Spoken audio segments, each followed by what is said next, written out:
You might be wondering, what the hell does the title of this video even mean? Well, Windbreaker is an anime that came out in the last few months, but also has an old school feel to it. There's a lot more to it than that, so let's talk about the biggest surprise anime of the year, why it deserves praise, and why it gives off that old school vibe. Like many older anime, it has a simple plot. The main character Sakura has been judged for how he looks his whole life, so he's afraid to get close to others. He puts all his energy into becoming the strongest because in a roundabout way, he believes that will validate him. So he joins a group called Bofarine to become the strongest, and they clash with another group, and then one of his fellow members wants to save a friend. That's essentially the entirety of season 1. Like I said, simple stuff. But don't confuse simple with bad or mediocre, because it's not. Being judged on your appearance is a timeless concept and universal in application, but there's a lot more to it than that. Also, like older anime, while it goes through dark times, it's very much an uplifting anime.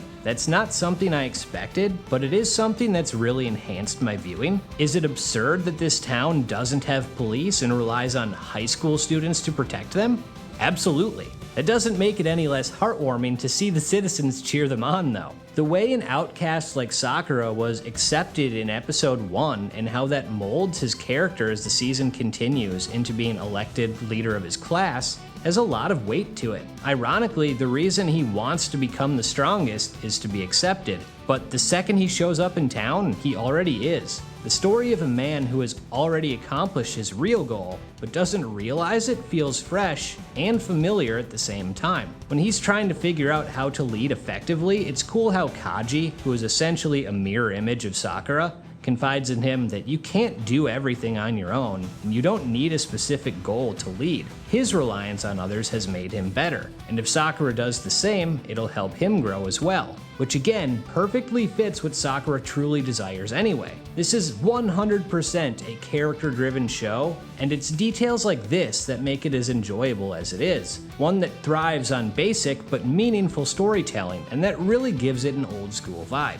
I want to focus on the character stuff a bit more because it's something I adore about this show, and something Windbreaker is phenomenal at. Sakura has a basic arc, but he's an interesting, relatable character and likable lead, unlike, say, I don't know, Takemichi. Plus, anyone can relate to being left out or having insecurities about the way they look. Where the show really shines, though, is in the supporting cast. Umemiya, Togame, and Choji are all phenomenal characters who get extremely fleshed out in a short amount of time. Suo, Kaji, Nirai, and Kiryu all stand out and feel vastly different. Anzai, of all characters, ends the first season with a really compelling arc I can't wait to see more of. Umemiya truly feels like an inspirational leader and gives me Rengoku vibes. On top of that, Sakura, Suo, and Nirai kind of share similarities with the main three in Demon Slayer, so I wonder if that was an inspiration for the series. As for Umemiya, he's quirky and out there, but so pure of heart, and his view that fights are conversations is such an interesting way to look at things. He doesn't want to fight, but he sees the value in it, and that's a cool interpretation. I've heard rumblings that Togame and Choji's relationship wasn't that well received, but personally,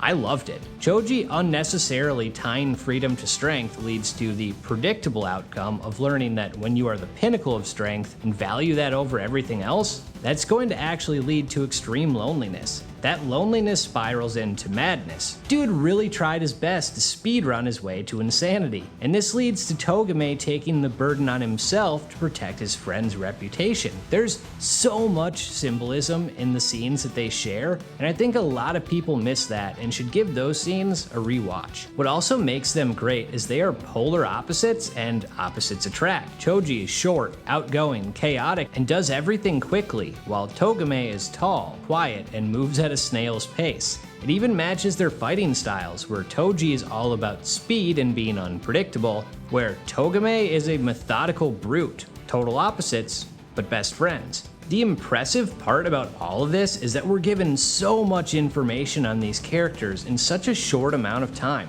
By putting everything into characterization and giving each fight meaning, this series adds more depth to their characters in 13 episodes than others do in twice that amount. It's nice to see because delinquent anime like Tokyo Revengers have kind of fallen off. I can't talk about Windbreaker and not mention the animation and fight choreography, both of which are top-notch. Seriously, the fights in this show are all so smooth and stunning to watch, but beyond that, they're also fresh because every fight feels different. Every character's style, their background for why and how they fight. It's all different, congruent, and it makes sense. Something a lot of anime gloss over is that styles make fights, and literally every character in Windbreaker epitomizes that, which again gives an old school vibe where styles tended to be more prioritized. Ending the season on the cliffhanger of facing a new group isn't new by any means, but I'll be damned if it doesn't get me hyped for next season. I'm looking forward to seeing the Anzai storyline furthered and see how Sakura continues to grow now that he's a leader. Maybe he'll succeed and continue to follow Kaji and Umamiya's path, or maybe he'll fail and face a setback that forces him back into his old loner ways. I don't know, but I'm excited either way. With that, I'm out.